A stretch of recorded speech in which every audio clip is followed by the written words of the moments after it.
and they assigned me the oldest person in there, which I'm actually okay with because she's seen some things. You know? Bless you. Yeah. Uh-oh. The oldest are you okay? You need to go to the other room and go on Zoom, please.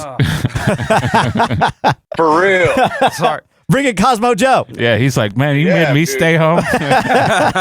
Well, I asked her. The first question I asked was, "How long you been cutting hair?" She goes, "Too long." I'm like, "Great, Oh, that's awesome. great. Damn. Are you all right? I You may don't, call Fauci. Put him down." I don't know, man. I don't know. But anyway, so it was so bad. Good no. gosh, man, what's going on over there? I don't know, dude. Like, is there like dust falling No. from the No- ceiling? Nothing. Jesus. Nothing going on.